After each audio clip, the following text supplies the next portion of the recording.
নমস্কার, আপনারা দেখছেন ইউটিউব নিউজ চ্যানেল বাংলার ৩৬৫। আজ ২৬শে মার্চ মঙ্গলবার। প্রিয় দর্শক, আশা করি আপনারা প্রত্যেকে ভালো আছেন। মঙ্গলেও গর্জে উঠবে অমঙ্গলের মেঘ, পূর্বাভাসে বৃষ্টি কালবৈশাখীর। তবে বুধবার থেকে আবহাওয়ায় পরিবর্তন আসতে পারে বলে জানানো হয়েছে। তাই আজ আপনাদের সামনে তুলে ধরব আবহাওয়া দপ্তরের সর্বশেষ আপডেটে কী জানানো হয়েছে, কোন কোন জেলায় আজ বৃষ্টিপাত হতে পারে, কালবৈশাখীর দাপট থাকতে পারে কিনা, তার সঙ্গে বাংলাদেশ আবহাওয়া দপ্তর বাংলাদেশ নিয়ে কী জানিয়েছে সে বিষয়ে অতি সংক্ষিপ্তভাবে তুলে ধরব এই ভিডিওর মাধ্যমে। অবশ্যই ভিডিওর শেষ পর্যন্ত দেখতে অনুরোধ করলাম। আগামী কয়েকদিনে বাংলার আবহাওয়ায় আমূল পরিবর্তন ঘটতে চলেছে। আজ সকাল থেকেই দক্ষিণবঙ্গের বিভিন্ন জেলায় চড়া রোদ উঠেছে। তবে বিকেলের দিকে আজও কালবৈশাখীর ঝড় হতে পারে জায়গায় জায়গায়। এর জেরে জারি থাকছে সতর্কতা। আবহাওয়া দপ্তরের আপডেট থেকে যেটুকু জানা গেছে, আর কিছুক্ষণের মধ্যে ঝড় বৃষ্টির দাপট দেখাতে পারে দক্ষিণবঙ্গের একাধিক জেলায়। কালো করে মেঘ ঢুকতে শুরু করেছে, তাই বৃষ্টির সঙ্গে কালবৈশাখীর দাপট আজও থাকবে দক্ষিণবঙ্গের প্রায় প্রত্যেকটি জেলাতে। আজ কলকাতায় সর্বোচ্চ তাপমাত্রা থাকতে পারে 34 ডিগ্রি সেলসিয়াসের আশেপাশে। বাতাসের আপেক্ষিক আর্দ্রতার সর্বোচ্চ পরিমাণ প্রায় 90% বলে জানানো হয়েছে। আজ কলকাতার আকাশ আংশিক মেঘলা থাকতে পারে, তবে বিকেলের পর দমকা হাওয়া দিয়ে ঝড় উঠতে পারে, সঙ্গে হতে পারে বৃষ্টিপাত।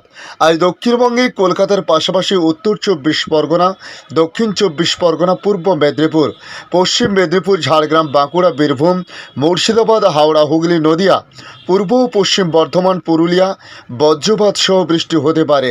সঙ্গে বইবে 30 থেকে 40 কিমি বেগে ঝোড়ো হাওয়া। এর জেরে দক্ষিণবঙ্গের সব জেলায় জারি থাকবে হলুদ সতর্কতা। এদিকে উত্তরবঙ্গে দার্জিলিং, কালিম্পং, জলপাইগুড়ি, আলিপুরদুয়ার, কুচবিহার, উত্তর ও দক্ষিণ দিনাজপুর এবং মালদাহতে বজ্রপাত সহ হালকা থেকে মাঝারি বৃষ্টিপাত হতে পারে। এই আবহে আজ উত্তরবঙ্গের সব জেলাতে জারি করা হয়েছে হলুদ সতর্কতা। সঙ্গে কোথাও কোথাও দমকা হাওয়া বইতে পারে বলে জানানো হয়েছে পূর্বাভাসে। এদিকে আগামীকাল থেকে দক্ষিণবঙ্গে বৃষ্টির সম্ভাবনা কমে যাবে অনেকটাই, পূর্বাভাস অনুযায়ী আবহাওয়া দপ্তর জানিয়েছে। জায়গায় জায়গায় আকাশ আংশিক মেঘলা থাকলেও কলকাতা, উত্তর 24 পরগনা, দক্ষিণ 24 পরগনা, পূর্ব মেদিনীপুর, পশ্চিম মেদিনীপুর, ঝাড়গ্রাম, বাঁকুড়া, বীরভূম, মুর্শিদাবাদ, হাওড়া, হুগলি, নদিয়া, পূর্ব পশ্চিম বর্ধমান, পুরুলিয়ার আবহাওয়া মোটের উপর শুষ্ক থাকবে। 30শে মার্চ পর্যন্ত এই পরিস্থিতি থাকতে পারে বলে বলা হয়েছে। এদিকে আগামী কয়েকদিন দিনের বেলায় সর্বোচ্চ তাপমাত্রা 2 থেকে 4 ডিগ্রি সেলসিয়াস পর্যন্ত বেড়ে যেতে পারে। গরম অনুভূত হবে বলে জানানো হয়েছে। ওদিকে উত্তরবঙ্গে বৃষ্টি জারি থাকবে আগামী 4 দিন। পূর্বাভাস অনুযায়ী আগামী বুধ, বৃহস্পতি, শুক্র এবং শনিবার দার্জিলিং, কালিম্পং, জলপাইগুড়ি, আলিপুরদুয়ার, কুচবিহার, উত্তর ও দক্ষিণ দিনাজপুর এবং মালদায় বজ্রবিদ্যুৎ সহ হালকা থেকে মাঝারি বৃষ্টিপাতের সম্ভাবনা রয়েছে। বিক্ষিপ্তভাবে বৃষ্টিপাত হতে পারে বলে জানিয়েছে আবহাওয়া দপ্তর। তবে এখনই কোনো সতর্কতা জারি করা হয়নি এই কদিনের জন্য। এদিকে আগামী কয়েকদিনে দিনের বেলায় সর্বোচ্চ তাপমাত্রা 2 থেকে 4 ডিগ্রি পর্যন্ত বাড়তে পারে বলে বলা হয়েছে। তাই গরম অনুভূত হবে আগামী কয়েকদিন।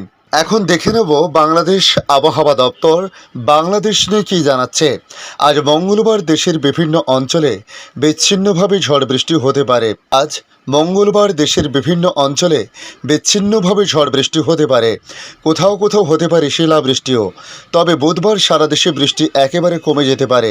বৃহস্পতিবার আবার বিভিন্ন অঞ্চলে বৃষ্টি হতে পারে বলে জানিয়েছে আবহাওয়া অধিদপ্তর। গতকাল সিলেটে, ঢাকা এবং রাজশাহী, রংপুর ও খুলনা বিভাগে বৃষ্টিপাত হয়েছে।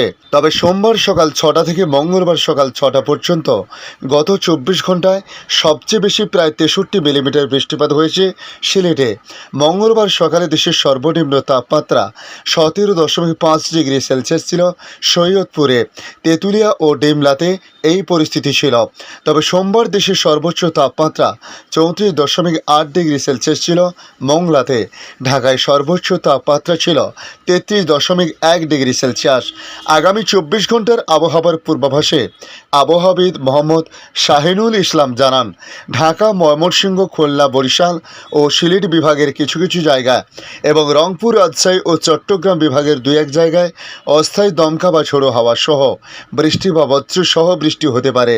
সেই সঙ্গে কোথাও কোথাও বিক্ষিপ্তভাবে শিলাবৃষ্টি হতে পারে। এ সময় সারা দেশে দিন এবং রাতের তাপমাত্রা প্রায় অপরিবর্তিত থাকতে পারে বলে জানানো হয়েছে। আজকের আপডেট এই পর্যন্ত। পরবর্তী আপডেটের জন্য আমাদের এই ইউটিউব নিউজ চ্যানেলটিকে সাবস্ক্রাইব করে কাছে বেল চিহ্নতে ক্লিক করে অল চিহ্নতে প্রেস করে রাখার জন্য রিকোয়েস্ট করলাম। ধন্যবাদ।